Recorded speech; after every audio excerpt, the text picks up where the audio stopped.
wabarakatuh. Perkenalkan, kami dari kelompok 7 ingin mempresentasikan hasil diskusi dari kelompok kami yang berjudulkan Tragedi Itai-Itai. Yang pertama, nama kelompok yaitu ada Putri Amelia Faiza, yang kedua ada Soraya Cantika, yang ketiga ada Risma Alfiana, dan yang terakhir ada Reza Ayu Korimina.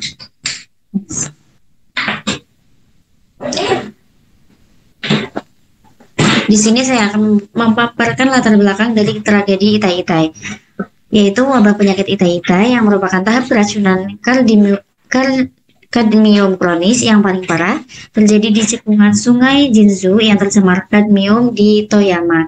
Di daerah ini, sungai tercemar terak dari tambang di hulu akibatnya tanah sawah tercemar, logam berat termasuk kadmium melalui air irigasi sekitar tahun 1910 hingga 1960-an. Orang yang terkena penyakit ini mengalami pembengkokan dan peretakan tulang. Penyakit ini diberi nama Itai-Itai karena orang yang mengidap penyakit ini selalu mengatakan Itai-Itai atau sakit-sakit.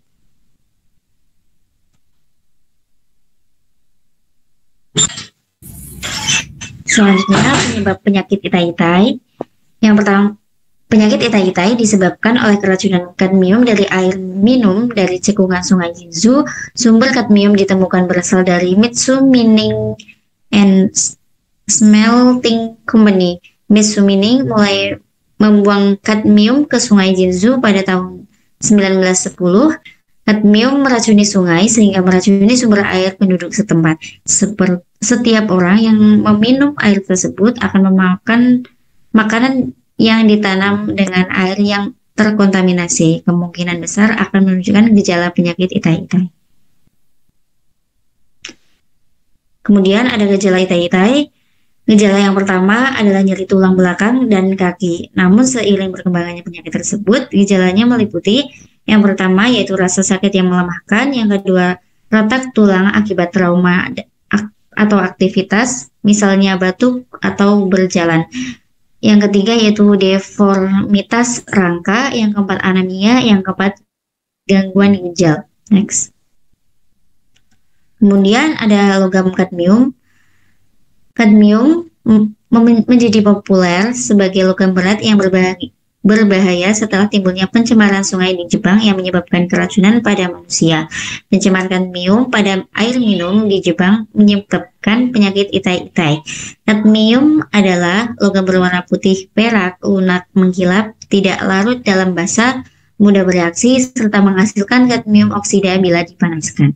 Logam kadmium mempunyai penyebaran yang sangat luas di alam.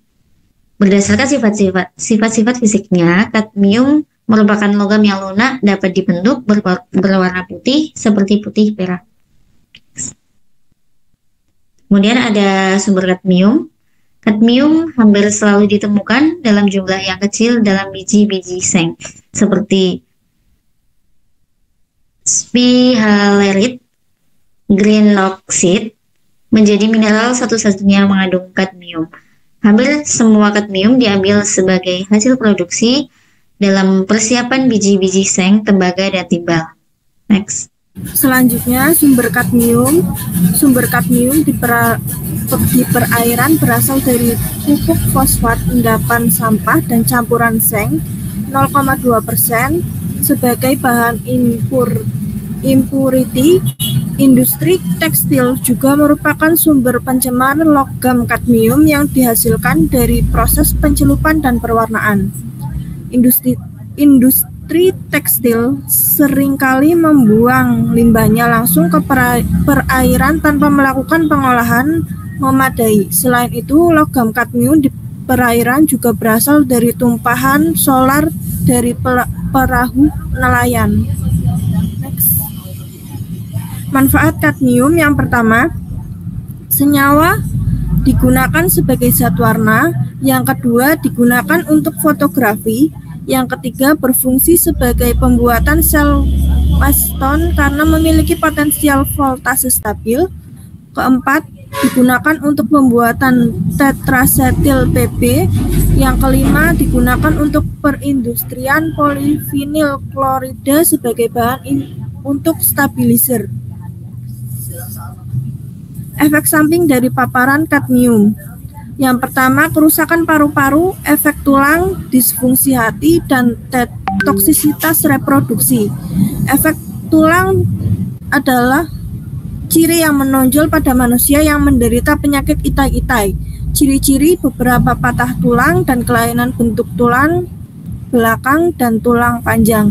Mengalami penurunan tinggi badan yang cukup besar karena kelainan bentuk tulang belakang diakibatkan oleh beberapa fraktur kompresi.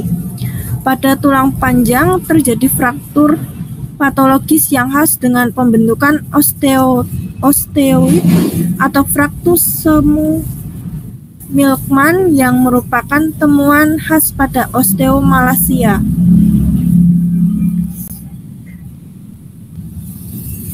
Yang kedua, disfungsi tubulus ginjal dan gangguan glomerulus. Ketiga, gangguan abnormal atau gangguan perut. Cyanosis, warna kebiruan pada kulit akibat kekurangan oksigen.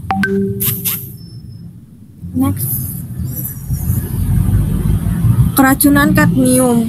Keracunan akut disebabkan karena terpapar uap kadmium dengan gejala sakit dan panas pada bagian dada. Gejala muncul 4-10 jam setelah terpapar, dan keracunan dapat menyebabkan kematian pada konsentrasi 2.500 sampai 2.900 mg per meter kubik. Yang kedua, keracunan kronis disebabkan karena racun kadmium yang masuk dengan konsentrasi rendah, tetapi paparan terjadi secara terus-menerus yang terjadi dalam waktu yang sangat lama. Dapat menyebabkan kerusakan pada sistem urinaria, respirasi, sirkulasi darah, dan jantung. Next. Kesimpulannya, itai-itai merupakan suatu wabah keracunan kadmium yang terjadi di Jepang. Penyakit itai-itai disebabkan oleh paparan air minum yang mengandung kadmium. Efek samping dari paparan kadmium yang paling menonjol yaitu pada tulang. Sekian presentasi dari kelompok kami. Kurang lebihnya kami minta maaf. Wassalamualaikum warahmatullahi wabarakatuh.